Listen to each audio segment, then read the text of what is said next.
Good morning. Thank you very much for having me here. When it comes to lighting, and I already stand here and see the glare from the lighting above, I think it is something that we can easily improve when we work. Just let me make an example. I came in from Paris yesterday, bright sunshine, 25 degrees, almost summer.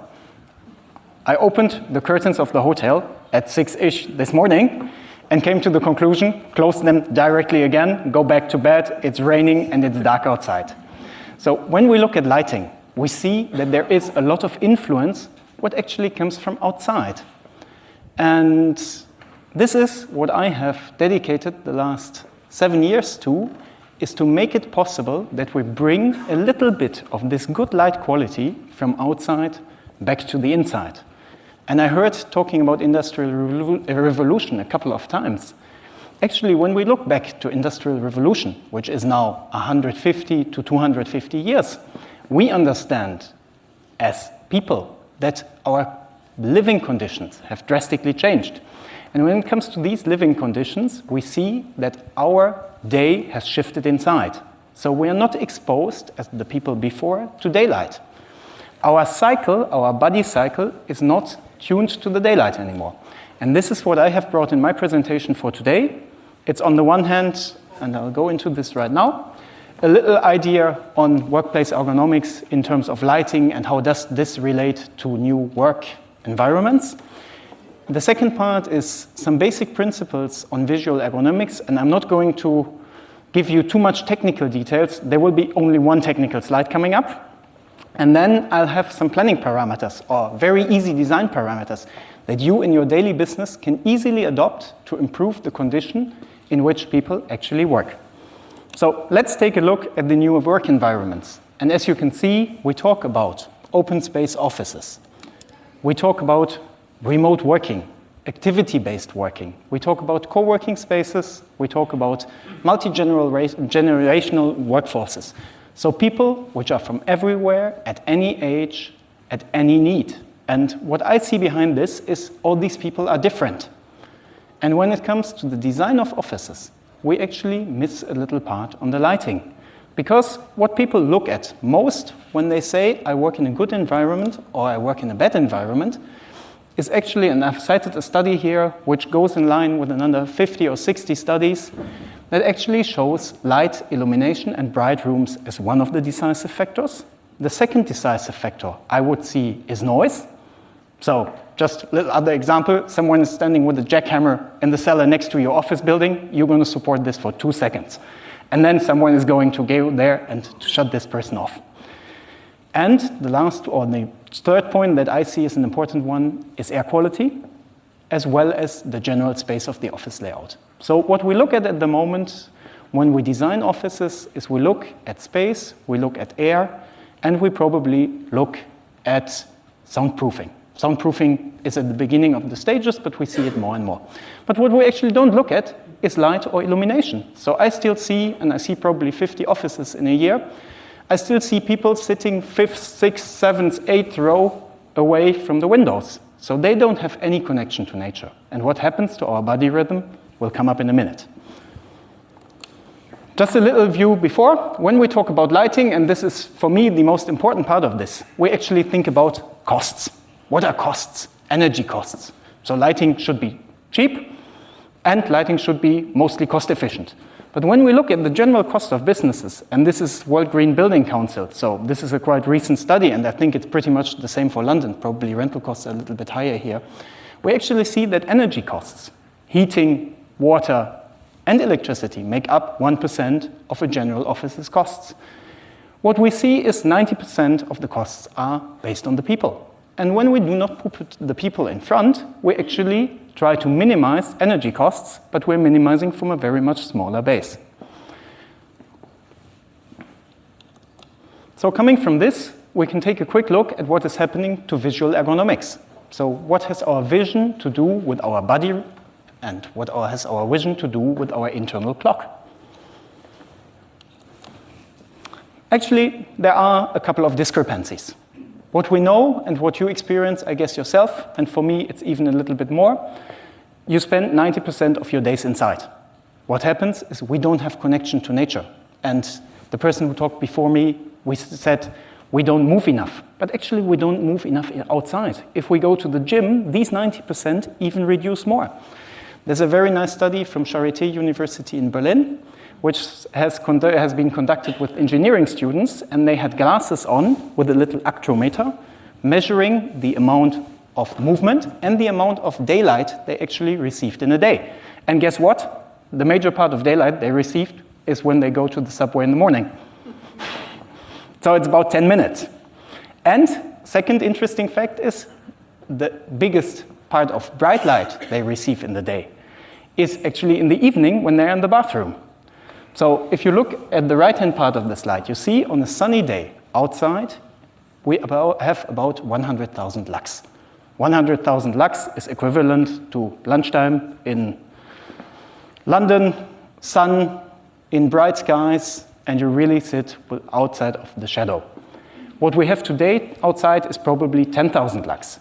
Still a lot more than we see inside. Inside, there are norms talking about 500 lux. Some norms say 750 lux. But in the end, and this comes from the consulting experience we do when we design light spaces, is if you measure the actual light that a person receives on his or her desk, you would see 300 lux, 200 lux, 100 lux. But this is something that is different from outside. And how is this different? Also when it comes to the spectrum of the light. So what you see is when the sun rises in the morning, you actually have a rather bluish light color. And we all know this just before the sun rises, an hour or half an hour, depending on where you are, the skies get blue. And this blue part of the light, which prevails until the afternoon, is scientifically proven relevant for the synchronization of our body clock. I'll come to this in a minute. Just take a look. Towards the evening, the sun actually gets reddish. So the blue part of the light is gone. What do we have in the office? I would say 4,000 Kelvin in best case, sometimes 3,500, sometimes 4,500, so a rather neutral white light as we have it right here today. So this is what we actually miss. We miss a part of light intensity, and we miss a part of this changing light during the daytime inside. And just last year, there has been an award of the Nobel Prize for 2 American scientists who have really studied in detail the relationship between our internal clock and shifting outside patterns. So, for instance, if you have a jet lag, the jet lag happens also because you do not have enough exposure to sunlight. And what does this mean? And I'm sorry, this is the only technical slide. I said, well, it's fairly easy. Let's put it this way. There is blue light in the daytime outside. This blue light is captured by cells which are in the lower part of the eye, called retinal ganglion cells. And these retinal ganglion cells have only been discovered in 2002 by an American group of researchers. So it's the latest medical discovery within the eye. And these cells are actually not made for seeing, but these cells are made for making us awake or making our body capture the outside environment. If the blue light of the daylight, as you can see, it's a spectrum between 380 nanometers, what we can see, and about 750 nanometers, with a fair part of blue light in it. If this blue is available in the morning hours, we actually receive this information, and in our brain, hormones like serotonin, cortisol, and so on are released. So it makes us awake, the blue light. What happens toward the evening, the blue light is fading out of the daylight spectrum, and what happens is these sensors or these cells are not activated anymore, and by missing activation of these sensors, actually our brain starts to release melatonin. And melatonin, as you all know, is a substance which induces sleep. It's not actually a hormone, but it's very closely linked to hormonal activity. And what you can see with inside lighting today, you have a normal light bulb in the middle up. You see you have a lot of red part, so you don't have this blue part in the morning hours. If this blue part is not there, there's scientific evidence for this, that actually our body is not activated. So we feel like inside, but we remain in darkness. Even so, we can see. And then you have fluorescent light. With fluorescent light, you see a little blue peak, and so on. The question behind this is today we actually have 2 low blue light levels in daytime and 2 high levels of blue light in evening hours.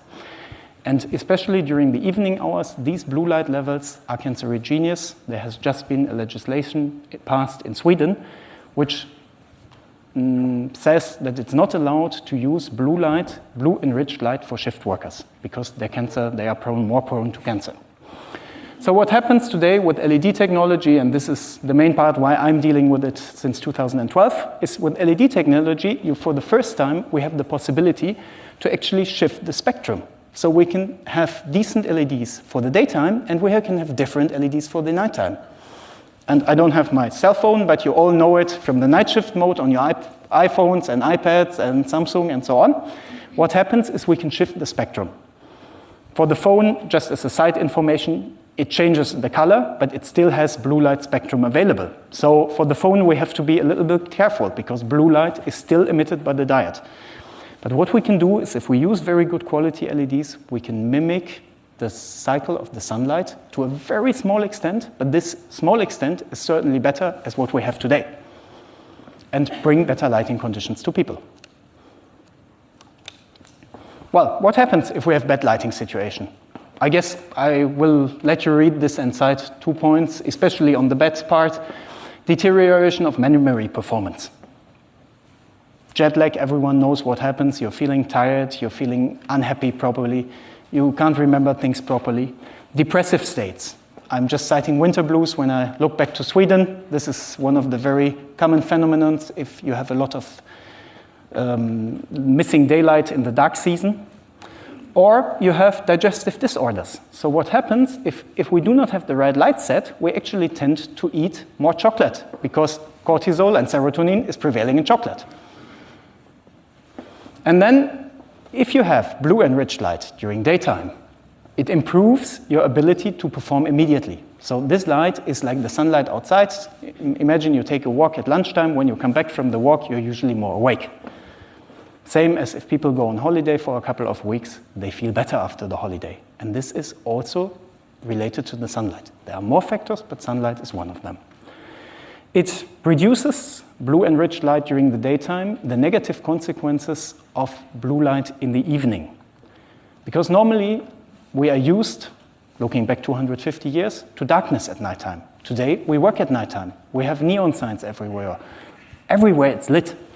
And what happens is our internal clock doesn't synchronize very well anymore. But if we have this blue light component in the morning, we tend to sleep better the next night. There is scientific evidence for this.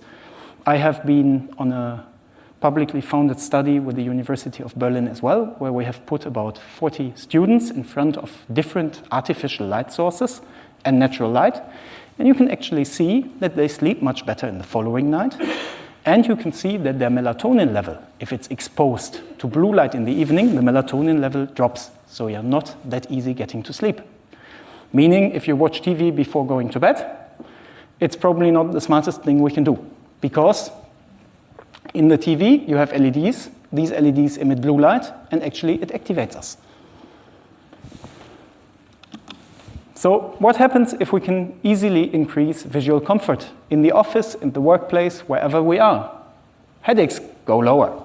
Lack of concentration is getting lower, so we feel more concentrated. Rapid onset of fatigue. It happens to me still, but sometimes you have a little dip in the daytime. At 3 in the afternoon, I have this one. And the rapid onset of fatigue actually is reduced if you have better lighting conditions. And we all feel it when we come back from holiday, even 2 or 3 weeks after, we still have this good feeling that we still feel a little bit more relaxed. And this has also to do with the lighting conditions. And last but not least, looking at the light, we also have a lot of visual problems. And especially if I look at people at the age of 70, I'm 35. If you take my vision probably at 80% today, if you look at someone who is 70, this vision will be reduced to 10% of what I actually see, because the eye lens is darkening during the course of the life. So you need more light to see the same things. And if we look at aging workforce, we apparently have this problem more and more, and we're going to face this problem more and more. So what happens if we use better lighting conditions inside? We actually call this biologic effective artificial light, so a light which mimics the sunlight. We have activation in the morning, relaxation in the evening, and then this stabilizes the circadian rhythm, which leads to longer and deeper sleep, and in turn to more well-being and performance. And looking at the three aspects of the conference today, this is exactly where we want to look at. This is not trying to make more out of the people, but make them feel happier. And right now, I would like to introduce you to a couple of design principles which actually can make lighting conditions in the office much easier without causing necessarily high additional cost. So planning parameters or design parameters. And I've brought an example, office I've recently seen somewhere. As you can see in the picture, you have the window in the back. All desks face towards the front of the room. What happens to these poor guys sitting in the back rows? They have glare and reflection on the screens. One of the bad points I see in here. It looks very nice though. Sit-stand desks, whatever, nice acoustic closures. Probably a little bit in terms of the design could be different. But when we look at these, you also have 4 rows. So people sitting here do not have any visual connection, right in the front here, do not have any visual connection to the daylight anymore. If you don't have visual connection to the daylight, we can ask, for instance, people working for the National Health Service, hospitals, people working in shopping malls, you don't know what time it is outside anymore. Big problem, because what happens is you're sitting there at 3 o'clock and your body doesn't know what time it is. So easy design parameter for this office could be to turn the desks in a 90-degree angle to the window, because then you reduce reflection and everyone can turn the head to easily look outside. Second point I see that is relatively difficult here is if you do this, you actually have to also look at the lighting in the ceiling. You have recessed lighting in the ceiling, you see there's good air conditioning coming out, but the recessed lighting in the ceiling cannot change if you turn the desks. So this is something that needs to be taken into account if we look at more activity-based working today, if we look at changing work environments. We also have to think more about how can we use the right lighting. I have not looked at light intensity right now on this one here, but what is apparent to everyone, this is collective lighting. So no one is able to decide lighting quality on its own. And we just talked about looking at people who actually have probably higher ages or have some eye problems, visual problems. You probably need more light, but you're not able to influence the light. Picture I took yesterday evening. This is London, 11 o'clock in the evening, at night. Almost no one there, but what happens? You have full stories of office building being lit. Now we look at the energy part once again. Maybe it's smart to integrate some sensors, but it's not so easy if you have ceiling lights to integrate the sensors. But what we can learn and what we see from plannings and what we see from studies in this is if sensors are integrated, energy consumption can go down by 50 to 80%. Still, what we see, and this is very nicely made, I think, is you can easily see that everyone in these offices is sitting in the same light. So once again, nighttime, rather bluish light. You don't have any possibility to adjust your light according to your personal feeling. I guess we all know if we go to the lunch break, my light in the office stays on. I never turn it off. Well, now I do, but I have to say I do. But in the end, if I don't have a sensor, I would not turn it off. And just a little bit of the principles behind this. What is good lighting? And good lighting is not something that is necessarily more expensive. It's a combination of visual ambience. So for instance, the light color, the direction. It's a combination as well of visual performance. Visual performance is glare reduction and is also reflection reduction. And of course, the ability to adjust the lighting level. So if it's too low, our eye is still able to see. And you all know this from going outside in the evening hours. If you have the moon, bright moon outside, you can still read the newspaper. And if we go 2 lux outside, if we go out at 100,000 lux bright blue day, we also can see the newspaper. So our eye is very variable. But what happens in the end is our eye is changing, and we don't really feel that lighting condition is bad. We probably live with bad lighting conditions for 30 years in the office, instead of adapting some simple principles to look at the ideas behind this. And then we have visual comfort. And I hear everyone, and I read it a lot in the newspaper, talking about color rendering at the moment. CRI or RA indexes. So how does the apple actually look under artificial light compared to the light outside? Unfortunately, all these measures are not at the technical point where they should be today, because they say it's very good, but it never comes close to outside lighting, so to daylight. So what we can see with this is we have to get better when it comes to lighting. And looking at a couple more principles behind this, we can look at light intensity. Light intensity, 40% of the people actually would be fine with the norm. 60% of the people like to be higher than the norm, lower than the norm, but we don't give them the possibility to adjust this. Same as color temperature. Color temperature, big discussion about this, rather red, rather white, rather whatever. You want to be able to set this according to your liking, especially in the evening hours, because the very cold colors in the evening hours are perceived unfriendly and are perceived not nice. Little example in brackets is if you go to Italy and go into a restaurant in the south of Italy, the light is usually much colder than it would be here. And this has to do that we also feel a kind of chill in the body if the light is colder in a room. Second principle, sensor versus switch. As I said, if you can adopt sensors instead of the switches, we can save energy, and this would relate to our energy saving. We can reduce our carbon footprint and so on. And then another example, and this is, bear with me, the only product image I have brought with me today, and I'm not going to talk about this very much. What we see on the left side is downlighting. As you can see, they have turned the table 45 degrees to the room, but what you also see is the downlight is actually placed that way that if the person sits on this chair, would sit in his own or in her own shadow. So you cast your own shadow on your paper. This is actually not what you want. And this is why I am more and more looking, also when it comes to planning, at freestanding lamps. Because freestanding lamps have two advantages.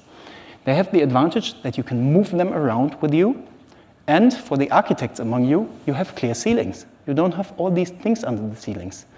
And where we can actually benefit in any kind of building project is that we don't need the second ceilings anymore, because we just have this availability. And behind this, I think it's always worth to have a look when it comes into new projects to compare the upsides and the downsides of downlights and floor lamps. I know this is a topic that is very slowly emerging, but we see it, for instance, quite a lot in Switzerland. It's 80% of all new office buildings are built with these solutions in Switzerland. You see with the downlights, you actually have lower costs per luminaire, but you have also installation costs. You are fixed. If your work changes, you cannot change them. And the ceiling itself remains dark. I can go back one picture. You see the ceiling with the floor standing solution, direct, indirect lighting is bright, which comes very close to what we have outside. With our existing solutions here, the ceiling is always dark and you have spots coming out of the ceiling. This is something that doesn't create very good visual comfort or visual ergonomics. And on the floor lamps, on the other hand, you absolutely have a little bit higher costs. You have a different way of lighting the ceiling, so you have this positive effect behind this. And you also, as I said before, for the architects have clear and tidy ceilings, and you don't need the second ceiling in behind this. When it comes to a short summary on everything that I have discussed about, I think we are on a good way when it comes to lighting after the introduction of the LED technology. So what we have reached so far, when old lighting is replaced by LED technology, we receive more efficiency. So costs go down. Carbon footprint is reduced because we just need 20% of the, or 30% of the formerly consumed energy. If we want to bring this a step further, we have to adopt systems that are more flexible. Also, in short brackets, I have been into a Google office, rented Google office in America recently, and they had a very nicely new built building. They have taken everything newly built out, So all lamps out, all walls, all partition walls out, and they have refurbished it according to their liking. So they have probably spent $2 million or $3 million on this, but it's a waste that happens. And we see this much more often in new projects, that new tenants actually don't like what the landlord has done, and they change it. So they just scrap whatever was inside. So this is when I talk about flexible, and then sensor controlled. So in order to maximize the way people can work, we actually have to look at these sensors.